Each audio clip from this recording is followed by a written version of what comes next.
ஆச்சி கொழுக்கட்டை மாவு வந்தாச்சு. ஆச்சி கொழுக்கட்டை மாவிற்கு கொழுக்கட்டை அச்சை கேட்டு வாங்குங்கள். 2 பாமக தான் 2026ல். என்னமோ ஒரு பாமகவுக்கு வாய்ப்பு இல்லை. என் பேச்சை கேட்டு நீங்க நின்று முடிவு பண்ணுங்கிறாப்புல. நான் டம்மியா இருக்க முடியாதுன்னு வராப்புல. அப்போ தேர்தல் கூட்டணி யாருக்கு டிக்கெட்டு எல்லாமே முடிவு பண்ண போறது அன்புமணியா ராமதாஸாங்கிறது. இப்போ கூட்டணிக்காக பேசணும்னு நினைச்ச கட்சிகள் எல்லாம் யாருக்கிட்ட பேசுறது அப்படின்ற அந்த ஒரு குழப்பம் இருக்கும் தானே. கூட்டணிக்காக யாருங்க பேசினா எடப்பாடிக்கு மட்டும்தான் வேணும், வேற யாருக்குங்க வேணும்? ஸ்டாலினுக்கு எங்கெங்க வேணும்? யாரு பேசுறாங்க நான் இடத்துக்கு சொல்லல. இன்கேஸ் கூட்டணி பேசணும் அப்படின்னா ராமதாஸ் அவர்கள்ட்ட பேசுறதா அன்புமணி அவர்கள்ட்ட பேசுறதா அப்படின்ற அந்த ஒரு குழப்பம் ஈவன் எந்த கட்சிக்காக இருந்தாலும் இருக்கும்ல நான் கேட்கிறேன். கூட்டணி ராமதாஸ் அவர்களுடைய கணக்கு என்னவா இருக்கு? யார் பக்கம் போகணும்னு நினைக்கிறேன்? இன்னைக்கு பேசுறப்ப நீங்க விரும்புற கூட்டணி நீங்க என்ன மனசுல நினைக்கிறீங்க அப்படின்றதே நெக்ஸ்ட் டே மூலியமா தெரிஞ்சுக்குவேன். ஏன்னா நான் டாக்டர் அப்படின்லாம் சொல்லி பேசுறாருப்ப ராமதாஸ் அவரோட கூட்டணி கணக்கு என்னவா இருக்கு? ராமதாஸ் அதிமுக கூட்டணியில தோத்து போகும்னு நினைக்கிறாரு. எடப்பாடிக்கு வலு சேர்க்க வேண்டாம்னு நினைக்கிறாரு. He's true to his caste. அன்புமணிக்கு ஒரு வெப்பன் இருக்குது. 10.5 சொல்லி தனிச்சு நின்னாருன்னா 2016 நிரூபிச்சது மாதிரி தன் வாக்கு வங்கியை நிரூபிக்கணும். 10.5 ராமதாஸ் அவர்களும் சொல்லி நிற்கிறாரு அப்படின்னா இப்போ அந்த இடத்துக்குள்ள 10.5 சொல்லி நிற்கக்கூடிய நான் மன வலிமையோட எடப்பாடியை தோக்கடிக்கிறதுக்குள்ள வேலையை பாருங்க. நான் மன வலிமையை கொடுக்குறேன். இல்ல என்னோட ரோல் வைட்டல்ங்கிறது எங்க 10.5 அப்ப எந்த கட்சி கொடுக்குறாங்களோ அந்த கட்சியோட தான் இவங்க கூட்டணிக்கு போறாங்க. அந்த 10.5 தான் ஒரு பொலிட்டிக்கல் டிபேட்டாவே இருக்க போகுது 2026. எந்த கட்சியும் 10.5 கொடுப்போம்னு சொல்ல முடியாது. கொடுத்தா நான் வன்னியர் இப்படி ஓட்டு போடுவான், எப்படி ஒத்துக்குவோம்? இந்த ஒரு யதார்த்தம் ராமதாஸ் அவர்களுக்கும் புரியல, அன்புமணி ராமதாஸ் அவர்களுக்கும் புரியலையா? வன்னியருக்கு இது பிரைடு. 26ல ராமதாஸ் என்ன சாதிக்கிறாரு, அன்புமணி என்ன சாதிக்கிறாங்கிறதா மேட்ரு. அதுக்கு 1-2 பேர் ஒன்னா இருக்கணும்ல. அப்போ கூட்டணின்னா என்ன நம்பிதான் வருவாங்கன்னு ராமதாஸ் உறுதியா நம்புறாரு. அன்புமணி அவரு என்ன நம்புறாரு? அவரு பாஜக காப்பாத்து நம்புறாரா?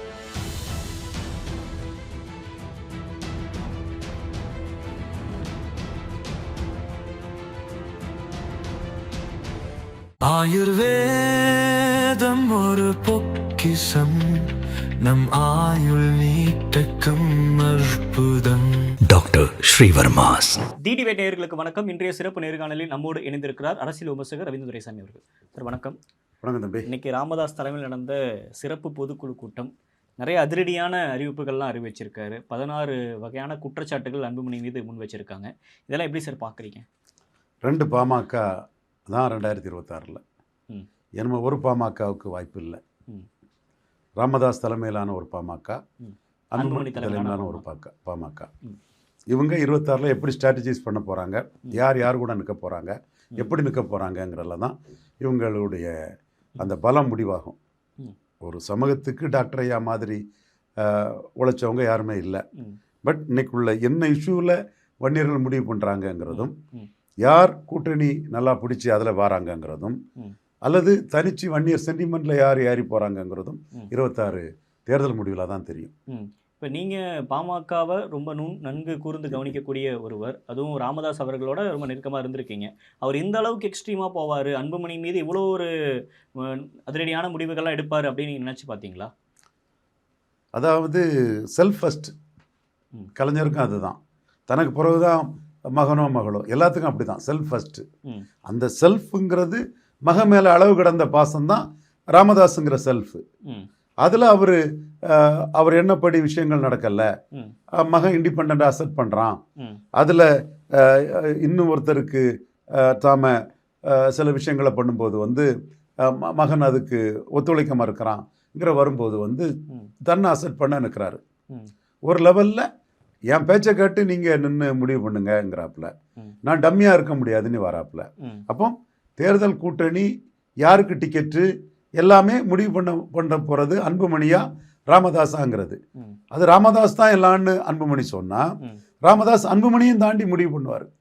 அது எதிர்காலத்தில் அன்புமணிக்கு பிரச்சனையாக வரும். அந்த அளவுக்கு கட்சிக்குள்ள ராமதாஸ்க்கு இன்னும் செல்வாக்கு இருக்கு. ஏன்னா கட்சியில் இருக்கிற பாதி எம்எல்ஏ, பொதுக்குழு உறுப்பினர்கள், மாவட்ட செயலாளர்கள் எல்லாருமே அன்புமணி பின்னாடி தான் நிற்கிறாங்க. கட்சி பெரும்பகுதி அன்புமணிகிட்ட தான் இருக்குங்கிற நம்ம கண்கூடா தெரியுது. அப்புறம் இந்த அது- ஒரு அதனால- சலசலப்புக்கு என்ன பயன்? அதனால அன்புமணியால் பாதிக்கப்பட்ட ஆட்கள் முத்துக்குமார், ரவிராஜ், துரக்கவுண்டரு, இப்படி பழைய ஆட்களையும் அன்புமணியால் மாநில தலைவர் பதவி இழந்த அண்ணன் மணி அண்ணன் போன்றவர்களையும் அந்த இதையும் வச்சு தான் ராமதாஸ் வந்து அந்த அமைப்பில் ஃபில்லப் தி பிளாங் பண்ணுறாரு. நான் சொல்கிறது ஒன்றா இருக்கக்கூடிய கட்சிக்குள்ளே ஏன் பிளவுபட்டு நீங்கள் கேட்கும்போது அந்த இடத்துக்குள்ளே உள்ள அந்த பிரச்சனையை நான் பதிவு பண்ணேனே தவிர இப்போ வந்து யார் பெரியவருங்கிறது 2026 தேர்தல் தான் முடிவு பண்ணணும், மக்கள் தான் முடிவு பண்ணணும். இப்ப கூட்டணிக்காக பேசணும்னு நினைச்ச கட்சிகள் எல்லாம் யாருக்கிட்ட பேசுறது அப்படின்ற அந்த ஒரு குழப்பம் இருக்கும் தானே? கூட்டணிக்காங்க யாருங்க பேசுனா? எடப்பாடிக்கு மட்டும்தான் வேணும், வேற யாருக்குங்க வேணும்? ஸ்டாலினுக்கு எங்கெங்க வேணும்?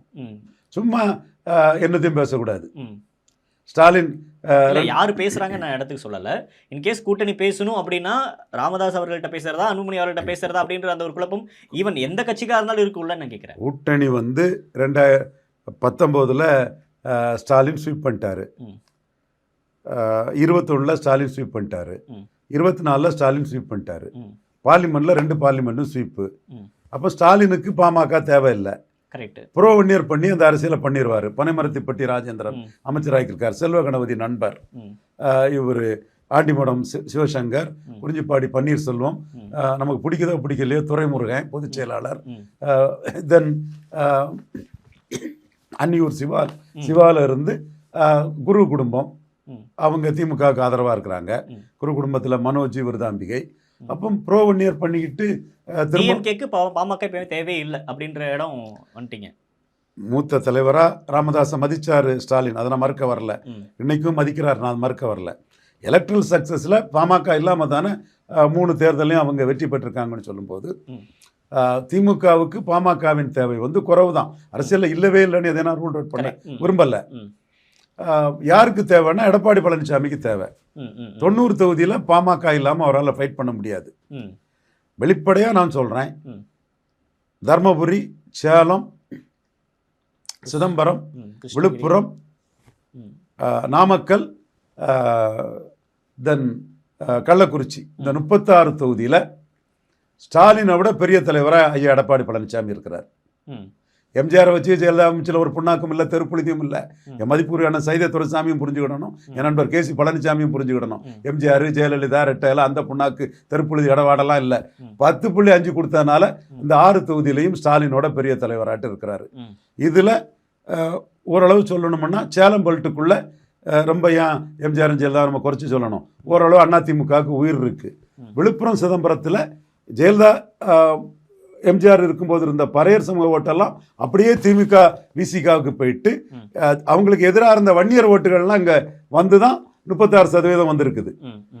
அப்போ இன்னைக்கு ஜெயலலிதா அம்மையார் சிதம்பரத்தில் பாஜக கூட்டணியில் டெபாசிட்டு இழக்க செய்தார் டாக்டர் ராமதாஸும் திருமாவளவனும். அதே பாஜகவை டாக்டர் ராமதாஸ் பாமக கூட்டணியில் இன்னைக்கு எடப்பாடி பழனிசாமி டெபாசிட் இழக்க செய்திருக்காருன்னா 2வது தான் வந்தார். அந்த இடத்துக்குள்ள வன்னியர் ஓட்டெல்லாம் எடப்பாடி பழனிசாமி கிட்ட குவிஞ்சிருக்கிறாங்க. ஸோ 10.5 குவிஞ்சது. இதை ஏசி ரூம்ல 4 பேர் இருந்துட்டு உண்மையை மறைச்சிக்கிட்டு அவனுக்கு விவரம் தெரியாதா அல்லது உண்மையை மறைக்கிறானான்னு தெரியல. நான் சொல்றது 100% டேட்டாவோட கூடிய உண்மை. இந்த அதிமுகவுக்கு அடிஷனல் ஓட்டு இருந்தால் தான் ஜெயிக்க முடியும். அப்ப பாமக அதிமுகவுக்கு தேவைன்றதை புரிஞ்சுக்க முடியுது. ராமதாஸ் அவர்களுடைய கணக்கு என்னவா இருக்கு? யார் பக்கம் போகணும்னு நினைக்கிறேன்? இன்னைக்கு பேசுறப்ப நீங்க விரும்புற கூட்டணி, நீங்க என்ன மனசுல நினைக்கிறீங்க அப்படின்றதே நெக்ஸ்ட் டே மூலியமா தெரிஞ்சுக்குவேன், ஏன்னா நான் டாக்டர் அப்படின்லாம் சொல்லி பேசுறாருப்ப ராமதாஸ் அவரோட கூட்டணி கணக்கு என்னவா இருக்கு? ராமதாஸ் வந்து அதிமுக கூட்டணியில் தோத்து போகும்னு நினைக்கிறாரு. எடப்பாடிக்கு வலு சேர்க்க வேண்டாம்னு நினைக்கிறாரு. He's true to his cost. Ramadoss is true to his cost. எடப்பாடிக்கு வலு சேர்க்காண்டான்னு நினைக்கிறாரு. நான் இது இன்னைக்கு சொல்லலை. 24ஆம் ஆண்டு தேர்தல் கூட்டணி எங்கே போவார்னு சொல்லும்போது எல்லாரும் அதிமுக பாமக கூட்டணி சொல்லும்போது Ramadoss is true to his cost, எனக்கு தெரியும் அவரை எடப்பாடியை ஸ்ட்ரெங்தன் பண்ண விரும்ப மாட்டாருன்னு நான் ஆணித்தனமாக சொன்னேன். எது நான் பேசுனதை அவர் கேட்டிருப்பாரு, புரிஞ்சிருப்பார் நான் என்ன சொல்றேன்னு. அப்போ அவரு எடப்பாடியை ஸ்ட்ரெங்தன் பண்ண விரும்பல. மேலும் எடப்பாடி கூட கூட்டணி போனாலும் ஜெயிக்க முடியாதுன்னு தெரியும். இதே விக்கிரவாண்டியில் வந்து 36% அதிமுக வாக்குல 23% திராவிட முன்னேற்ற கழகம் உதயசூரியனுக்கு போயிட்டு, அப்போ அந்த வாக்குகள் வந்து பாமகவுக்கு டிரான்ஸ்ஃபர் ஆகாது. 19 டிரான்ஸ்ஃபர் ஆகல, 9 டிரான்ஸ்ஃபர் ஆகல. 21 கூட 23 தொகுதிக்கு 5 தொகுதி தான் ஜெயித்தாங்க. சேலம் தருமபுரியில் 4 தொகுதி. அப்போ எடப்பாடிக்கு ஓட் டிரான்ஸ்பரிங் கெப்பாசிட்டி இல்லை, அப்படின்னு ராமதாஸ் நினைக்கிறாரு. கண்டிப்பா நினைக்கிறாரு. அதுவும் பன்னீர்செல்வத்தை நீக்கின பிறகு அது முதலியார், செங்குந்தர், உடையார், ரெட்டியார், நாயுடு, வெள்ளாளர், கார்காத்தார், பறையர் இவங்க மத்தியில பன்னீர்செல்வம், எம்ஜிஆர், ஜெயலலிதாவுக்கு விசுவாசின்னு இருந்ததுனால உள்ள அந்த ஓட்டும் போயிட்டுங்கிறத ராமதாஸ் தெளிவா கணக்கு போடுறாரு. ஸோ இப்போ ராமதாஸோட டார்கெட் பண்ணக்கூடிய கட்சி என்ன சார்? அவர் எந்த கட்சியை விரும்புறாரு? அது திமுகவா இல்ல திமுக அலைன்ஸ்ல தான் ஆல்ரெடி ஃபுல்லா இருக்குன்றீங்க? அவர் வேற ஆப்ஷன் என்ன? அவர் திமுக அலைன்ஸை விரும்புறாரு. சீமான் அலையன்ஸ் கூட ஒரு ஆப்ஷன் ஆட்டு இது பண்ணாரு. சீமான் வந்து ஐயாவை நான் மதிக்கிறேன், ஐயாவுக்கு புகழை நான் பாடுறேன், ஐயா வச்சு தான் நான் அரசியலுக்கு வந்தேன், ஐயா கூட எனக்கு கூட்டணி போக முடியாது, நான் 8ல் இருக்கிறேன், நான் ஒரு 20-25 வந்தாதான் என் தலைமையில கூட்டணிக்கு வர்றது சரியா இருக்குங்கிற பதில ஜி.கே. மணியை சேலம் ஹாஸ்பிட்டலில் பார்க்கும்போது சீமான் அந்த பதில சொல்லியிருந்தாரு. ஸோ அவர் வந்து எதிர்பார்க்கிறது திமுக அணியில் இடம் கிடைக்கும்னு ராமதாஸ். ஒரு ஆப்ஷன் அவங்க யோசிக்கலையா சார்? ஈவன் ராமதாஸும் யோசிக்கல, அன்புமணி அவர்களும் யோசிக்கலையா? விஜய் ஆப்ஷனா யோசித்தா அது மெட்டீரியலைஸ் ஆகிறது கஷ்டம்.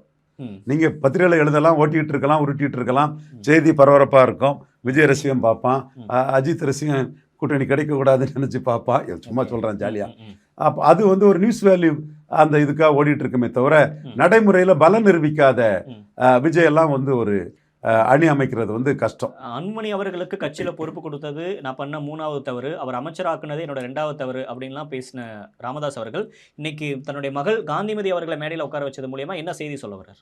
அன்புமணிக்கு எனக்கு எதிர்கொள்ளணும்னா ரத்த உறவு காந்திமதி இல்லாமல் எதிர்கொள்ள முடியாதுங்கிற ப்ராக்டிக்கல் பொலிட்டிக்ஸை சொல்றாரு. என்ன கைத்தட்டுறான்ல, ஏத்துக்கிறான்ல, அதில் கரெக்ட். நான் வந்து அன்புமணி இளைஞர், ஷியாமண்ணா எல்லாம் சொல்ற மாதிரி ஏஜ் இது வந்து அன்புமணி இருக்குது. அன்புமணிக்கு 25 வருஷத்துக்கு மேற்பட்ட ஒரு அரசியல் அன்புமணிக்கு இருக்குது. அந்த சமூகம் இன்னைக்கு 10.5 பிரைட் ஆட்டும் பிரஸ்டீஜ் ஆட்டும் கருதுது. ஒவ்வொரு சமூகமும் ஒவ்வொரு காலகட்டத்தில் சாதிச்சிருக்கோம். எம்ஜிஆருக்கு திருச்செந்தூர் இடைத்தேர்தலில் வெற்றி பெறணும்னா மற்ற கிறிஸ்தவர்களை விட்டுக்கிட்டு கிறிஸ்தவ நாடார்களை மட்டும் பிசியில் சேர்த்தாரு. அப்போ சிவந்தி ஆயத்தன் போன்றவங்கெல்லாம் சொல்லவும் திருச்செந்தூரில் அவங்க வெற்றிக்கு உள்ள வியூகத்தில் கிறிஸ்தவ நாடார்கள் வாக்கு முக்கியமாக இருந்தது. கிடைச்சது எம்ஜிஆர் வந்து கிறிஸ்தவ நாடார்களை பிசியில் சேர்த்தாங்க. அது நாடாருக்கே ஒரு பெருமையாக இருந்தது. அப்போ ராயப்பாங்கிற கிறிஸ்தவ வன்னியர் சீஃப் செக்ரட்டரியாக இருந்தவர், அவர் வந்து எம்ஜிஆர் திருச்செந்தூர் இது வெற்றியை கொடுத்ததுக்காக தான் பண்ணுறாரு அப்படின்னு மற்ற உடையார் கிறிஸ்டின்ஸும், யாதவ் கிறிஸ்டின்ஸும், பிரமலை கிள்ளர் கிறிஸ்டின்ஸும், மறவர் கிறிஸ்டின்ஸும், வன்னியர் கிறிஸ்டின்ஸும் ஏன் சேர்க்கல நிரப்பம்? எம்பிசி கிடையாது, பிசி தான் 80களில். அதே மாதிரி மக்கள் தலைவர் எம்ஜிஆர் தெருக்களில் ஜாதி பெயர் கூடாதுன்னு சொன்னார். ஜெயலலிதா அம்மையார் எம்ஜிஆராவது ஒன்றாவது, ஜாதி பெயராது ஒன்றாவது. கேசி பழனிசாமி சைத துரைசாமி அண்ணனுக்கு இதை ஞாபகப்படுத்திக்கிறேன். இது அவங்க இதை பார்ப்பாங்கன்னு தெரியல. எங்கள் அண்ணன்மார் ஒருத்தர் நண்பர், எனக்கு ரொம்ப பாசத்துக்குரிய ஒரு அண்ணன் சைதை. விஷயங்கள் நம்ம சொல்லும்போது எங்கள் அண்ணன்களை சொல்லி தானே சொல்ல முடியும்னா, அப்போ ஜெயலலிதா அம்மையார் வந்து முத்துராமலிங்க தேவர் மாவட்டம்னு வச்சாங்க. பேங்கிங் கம்யூனிட்டியில் தேவர்களுக்கு கொடுத்த பெருமை அது. ஸோ இந்த மாதிரி எடப்பாடி பழனிசாமி எடப்பாடியில் ஜெயிக்கிறதுக்காக 10.5 வன்னியர்களுக்கு கொடுத்தாரு. அப்போ ஒரு ஜாதிக்கு இடஒதுக்கீடுங்கிறது வன்னியர்களால் மட்டும்தான் வாங்க முடியும். ஸோ வன்னியர்களுக்கு அது பெருமை. இந்த பெருமையை வன்னியர்கள் பெருசா நினைக்கிறாங்க. 10.5னாலே கை தட்டுறாங்க. அப்போ இந்த 10.5 மையமா வச்சு அன்புமணி களமாடினாருன்னா, அன்புமணியோ சௌமியா அன்புமணியோ எடப்பாடி பழனிசாமி எடப்பாடிக்கு எதிராக, எடப்பாடியில் அவருக்கு எதிராக நின்னாங்கன்னா, ஏன்னா அவர் கடலூரில் ஒன்று பேசுகிறாரு, திருச்சியில் கள்ளரும் முத்திரையர்களும் இருக்கும்போது அது 10.5 கிடையாதுங்கிற மாதிரி மாற்றி மறித்து பேசுகிறாரு. இந்த இரட்டை வேடத்தை எக்ஸ்போஸ் பண்ணிக்கிட்டு அவர் இன்னைக்கு 93,000 ஓட்டு வித்தியாசத்தில் எடப்பாடியில் ஜெயித்திருக்கிறாரு. அவர் தோல்வியும் அடைஞ்சு 3ஆவதும் போயிருக்கிறாரு. அந்த சென்சிட்டிவ் கம்யூனிட்டியை மையமாக வச்சு 10.5 மையமாக வச்சு சௌமியா அன்புமணியோ டாக்டர் அன்புமணி ராமதாஸோ நின்னா, எங்கள் டாக்டர் ஐயா சென்டிமெண்ட்டை மீறி போக முடியாது, அந்த இடத்துல 10.5க்காக அன்புமணியை ஆதரிக்கக்கூடிய சூழ்நிலையும் அவருக்கு வரும். பட் எப்படி அது பண்ணுவாங்க? ஏன்னா என்டிஏ கூட்டணியில் தானே 2 பேருமே இருக்கிறாங்க. இப்போ வரைக்கும் ராமதாஸ் அன்புமணி தலைமையிலான பாமகவும் அதிமுக ஒரே லைனில் தானே இருக்கிறாங்க. அப்படி எப்படி எதிர்த்து கிளம்பிடுவாங்க? எங்கே ஜெயிக்காதுங்க, கூட்டணியில் இருந்து என்னங்க பிரயோஜனம்? Vote transferring capacity, seat converting capacity உள்ள எடப்பாடி நம்பி எப்படிங்க ஜெயிக்கும்? ஓகே, எடப்பாடி விட்டுருங்க சார், என்டிஏ கூட்டணின்றதுல என்டிஏ கூட்டணியும் ஜெயிக்கலீங்களாங்க. என்டிஏ கூட்டணியில் சேலத்தில் டெபாசிட் போச்சு, விழுப்புரத்தில் டெபாசிட் போச்சு, சிதம்பரத்தில் கூட்டணி கட்சிக்கு டெபாசிட் போச்சு. இயற்கையான கூட்டணின்றாரு நைனா நாகேந்திரன். இயற்கையான கூட்டணி இது, வெற்றி பெறக்கூடிய கூட்டணி அப்படின்லாம் சொல்றாங்களே. அது அவர் சொல்லலாம், நான் சொல்றது டேட்டா, உண்மை. அவர் ஒரு கட்சி தலைவர் தன்னோட கூட்டணியை வெற்றிக்கு தானே சொல்லுவார், அதானே பேசுவார். தப்பு இல்லையே, நைனார் பேச்சு தப்பு இல்லையே. இன்னொரு முக்கியமான விஷயம், கட்சி தலைவர்ல இருந்து அன்புமணி நீக்கப்படுகிறார் அப்படின்ற சொல்ற ராமதாஸ் அவர்கள் ஏன் அன்புமணியை கட்சியிலிருந்து நீக்கல அப்படின்ற ஒரு கேள்வியும் வருது இல்ல? அடுத்த கட்டம் நீக்கலாம். அவர் ஒரு கட்டத்துக்குள்ளே வந்து ராமதாஸை மீறி நம்மளால் செயல்பட முடியாதுன்னு அன்புமணி இறங்கி வருவாருங்கிற ஒரு எதிர்பார்ப்பு கூட இருக்கலாம். நான் அன்புமணிக்கு வெளிப்படையாக சொல்கிறது, எனக்கு தரதா சொன்ன ராஜ்யசபா தான் அன்புமணி கொடுத்தாரு. அது கொடுத்தது ராமதாஸ், அது முடிஞ்ச கதை, அதை பேசி பிரயோஜனம் இல்லை. ஐயாவால் தான் நான் தமிழ்நாட்டில் பாப்புலரானேன். ஐயாவுக்கு நான் நன்றியோடு இருக்கிறேன். இன்னைக்கு என்னோட அஜெண்டாவுக்காக தான் நான் வெளிப்படையாக தான் பேசுகிறேன். அன்புமணிக்கு ஒரு வெப்பன் இருக்குது. 10.5 சொல்லி தனிச்சு நின்னாருன்னா 2016 நிரூபிச்சது மாதிரி தன் வாக்கு வங்கியை நிரூபிக்கணும். 10.5 ராமதாஸ் அவர்களும் சொல்லி நிற்கிறாரு அப்படின்னா அது சிக்கல் தான் வரும். அப்போ அந்த இடத்துக்குள்ள 10.5 சொல்லி நிற்கக்கூடிய அன்புமணிக்கு அமைப்பு பலம் இருக்குது. அவரால் கேண்டிடேட் வெயிட்டால் அவரே நிற்க முடியும். சௌமியா அன்புமணி நிற்க முடியும். சௌமியா அன்புமணிக்கு வந்து அதர் காஸ்ட்லையும் ஓரளவு அக்செப்டன்ஸ் இருக்குது. அவங்க ஒரு ட்ரெடிஷ்னல். தர்மபுரியில் தோத்துட்டாங்களே சார். தோத்தது காரணம் வன்னியர் ஓட்டு இல்லை. வன்னியர்களின் பெருந்தலைவராக எடப்பாடி பழனிசாமி உருவாயிட்டாரு. 10.5 வன்னியர்களின் பெருந்தலைவராக எடப்பாடி பழனிசாமி உருவாயிட்டாரு. இந்த உண்மையை மறைச்சிக்கிட்டு நீங்க போகாதீங்க, அலர்ட்டாருங்க, கிளிய வளர்த்து பூனகையில் கொடுத்த மாதிரி உங்க ஓட்டுகளை எடப்பாடி வச்சிருக்கிறாரு, அதை தட்டி தூக்குங்கிறது தான் நான் எந்த நோக்கத்துக்காக டாக்டர் ஐயா கிட்ட 80களில் வன்னியர் சங்கம் போராட்டம் இருக்கும்போது அவர்கிட்ட வந்து இவரை எதிர்பார்ப்பும் இல்லாமல் அவர் கட்சி ஆரம்பிக்கும் போது வந்தனும் அதே சமூக நோக்கத்தில் தான் இன்னைக்கு அன்புமணியும் சௌமியா அன்புமணியும் 10.5 மையமாக வச்சு எடப்பாடியில் நின்னா தமிழக அரசியலில் பெரிய ஒரு திருப்பு முனையை உருவாக்கலாங்கிறதும் அவங்களுக்கு இருக்கக்கூடிய வாய்ப்பு இதுங்கிறதை நான் சொல்றேன். ஆனால் இந்த பொதுக்குழுவிலேயே அவரை நீக்கல அப்படின்ற இடத்துக்கு வராரு அப்படின்னா, நீக்காம இன்னும் கட்சியிலேயே இருக்கிறாரு அப்படின்ற அளவுக்கு அன்புமணி வச்சிருக்காரு அப்படின்னா, இன்னும் ஏதோ ஒரு சமரசத்துக்குள்ள கொண்டு வந்துடலாம், தன் மகனை பேசி கொண்டு வந்துடலாம் அப்படின்ற ஒரு எண்ணத்தில் இருக்கிறாரா? அன்புமணி மன வலிமை வளர்ந்து தனக்கிட்ட வருவாருன்னு டாக்டர் ராமதாஸ் நினைக்கிறாரு. வருவாரா? நான் மன வலிமையோட எடப்பாடியை தோக்கடிக்கிறதுக்குள்ள வேலையை பாருங்க, நான் மன வலிமையை கொடுக்குறேன். இல்ல என்னோட ரோல் எங்க ஐயாவுக்கும் தெரியும். பட் இதனை இந்த சப்ஜெக்ட்குள்ள நான் பேசுறேன். சொல்லுங்க. இந்த இதுல அன்புமணியை எப்படியா சமரசத்துக்கு கொண்டு வந்துடணும் அப்படின்னு ராமதாஸ் நினைக்கிறது நடக்குமா நான் கேட்கிறேன். ராமதாஸ் அந்த எதிர்பார்ப்புல இருக்கிறார், அதுல சந்தேகம் இல்லை. அதுல சௌமியா அன்புமணி என்ன முடிவு எடுக்கிறாங்கிறதுல எனக்கு டவுட்ஃபுல்லா இருக்குது. இப்ப நீங்க ஆரம்பத்துல சொன்னீங்க 2026 பொறுத்த வரைக்கும் பாமக 2 அணி தான் அப்படின்ற மாதிரி நீங்க சொன்னீங்க. அப்படி இருக்கிறப்ப மக்கள் எப்படி இது பண்ணுவாங்க? கட்சி இன்னும் பலவீனம் அடைஞ்சிடாதா? அதுதான் நான் சொல்றேன், சகாதேவ மாதிரி சொல்றேன். 10.5 மையமா வச்சு நின்னா மீண்டும் எழுச்சி அடையலாம். பழைய மாற்ற முன்னேற்றம் அன்புமணியை முன்னிறுத்தி ஐயா களமாடினதுல பழைய ஓட்டை எடுத்தாங்க. இது மதிமுக செல்வாக்கில் குறைஞ்சிட்டாங்க, தேமுதிக செல்வாக்கில் குறைஞ்சிட்டாங்க, தமாக செல்வாக்கில் குறைஞ்சிட்டாங்க. ஐயாவுக்கு வில் பவரில் தான் ஒரு ஃபோல்ட் ஷாட் இன்னைக்கு இருந்துட்டு இருக்குது. அதே வில் பவரை ஐயாவோட மகன் அன்புமணி காட்டினார்னா, 10.5 மையமாக வச்சு காட்டினார்னா அந்த ஃபோல்ட் ஷாட் நிற்கலாம். 26ல் 5 to 6% வாக்கை தனிச்சு நின்று 10.5 சொல்லி எடுத்துட்டாங்கன்னா தமிழக அரசியலில் எதிர்கால திருப்பு முனைக்கும் அது கரெக்டாக இருக்கும், சமூக நீதிக்கும் கரெக்டாக இருக்கும், வன்னியர் எழுச்சிக்கும் கரெக்டாக இருக்கும், வன்னியர் அரசியலுக்கும் கரெக்டாக இருக்கும். எடப்பாடி பழனிசாமிக்கு ரொம்ப டெட்ரிமெண்டலாக இருக்கும். நான் வெளிப்படையாக சொல்கிறேன், எடப்பாடி பழனிசாமிக்கு அதில் பின்னடைவை கொடுக்கறதுக்கு தான் நான் சொல்றேன். இது உங்களுக்கு கரெக்டா இருந்தா நீங்க அதை எடுத்து செயல்படுத்துங்க. 10.5 அப்ப எந்த கட்சி கொடுக்குறாங்களோ அந்த கட்சியோட தான் இவங்க கூட்டணிக்கு போறாங்க. அந்த 10.5 தான் ஒரு பொலிட்டிக்கல் டிபேட்டாவே இருக்க போகுதா 2026? எந்த கட்சியும் 10.5 கொடுப்போம்னு சொல்ல முடியாது. கொடுத்தா நான் வன்னியர் இப்படி ஓட்டு போடுவான். மன்னார் நாவிதர் குயவர் போயர் ஒட்டர் வேட்டுவ கொண்டர் ஊராளி கொண்டர் தொட்டிய நாயக்கர் மருத்துவர் மங்களா முக்குவர் பரதவர் பரவராஜ குல மீனவர் ஆண்டி பண்டாரன் சங்கம் வேட்டுவ கவுண்டர் வலையர்லாம் எப்படி போடுவான். நாங்கள் எப்படி அந்த சமங்களுக்குள்ள நியாயம் ஜாதிவாரி கணக்கெடுப்பு நடத்தாம கொடுக்க முடியுங்கிறத நாங்கள் எப்படி ஒத்துக்குவோம்? இந்த ஒரு ராமதாஸ் அவர்களுக்கும் புரியல, அன்புமணி ராமதாஸ் அவர்களுக்கும் புரியலையா? வன்னியருக்கு இது பிரைடு.